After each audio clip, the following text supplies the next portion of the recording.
Have you ever looked at a cloud and seen a face or an animal? Or stared at random patterns and suddenly recognized something familiar? That's not just your imagination, it's your brain actively trying to make sense of the world around you. This is what psychologists call perception. And today, we're diving into the fascinating laws of perception in psychology, the mental shortcuts our brains use to organize the chaos of reality. Let's start with the classic. The law of figure ground. This law says we naturally separate images into a figure and a background. Think of those optical illusions where it's either a base or two faces looking at each other. What you focus on becomes the figure. Everything else fades into the background. This helps us focus on what's important, like hearing one voice in a noisy room. Next, we have the law of similarity. Our brains group things together that look alike, whether it's color, shape, size, or pattern. Imagine you're at a concert and see people wearing matching shirts. Even if they don't know each other, your mind automatically links them. It's a way of creating order from visual information. Now let's talk about the law of proximity. Objects that are close together are seen as related. For example, in text, letters spaced close together form words. Or when people are sitting near each other, we often assume they're together. Our brains use distance as a clue to group things that might not actually be connected.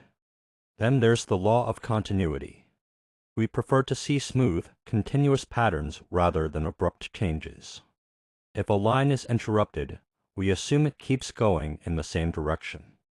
This helps us follow roads, melodies, or even someone's train of thought. It's all about seeing the world in a logical, flowing way.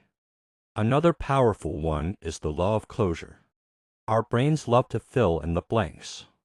If part of an image is missing, we still see the whole. Think of logos made from incomplete shapes. Your mind completes the picture. We don't like gaps, so we subconsciously connect the dots to form a complete image.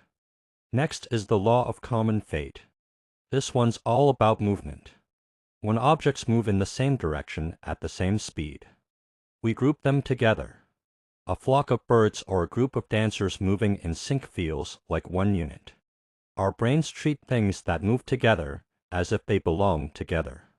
There's also the law of symmetry, which says we perceive symmetrical shapes as belonging together. Symmetry feels balanced and pleasing, so we naturally organize elements that mirror each other. It's why we often find faces or buildings attractive. Our brains are wired to enjoy balance. These laws were first introduced by Gestalt psychologists in the early 20th century. Their core belief that the whole is greater than the sum of its parts. In other words, we don't just see individual elements, we see patterns, groups, and structures. Our perception is active, not passive. But why do these laws matter? Understanding them can help us in everyday life. Designers use them to create intuitive layouts. Advertisers use them to draw attention. And being aware of these laws helps us become more mindful of how we're interpreting the world. Sometimes, our brains jump to conclusions based on these rules, seeing patterns that aren't really there or misinterpreting a situation. When we slow down and question our perception, we can avoid mistakes and see things more clearly. So the next time you find yourself grouping things together, filling in blanks, or seeing hidden patterns, pause and smile. That's your incredible brain in action, following the laws of perception. Thanks for watching. If you found this interesting, give it a thumbs up, subscribe for more psychology content, and comment below. Which perception law do you notice the most in your everyday life? Until next time, stay curious, stay aware, and keep exploring your mind.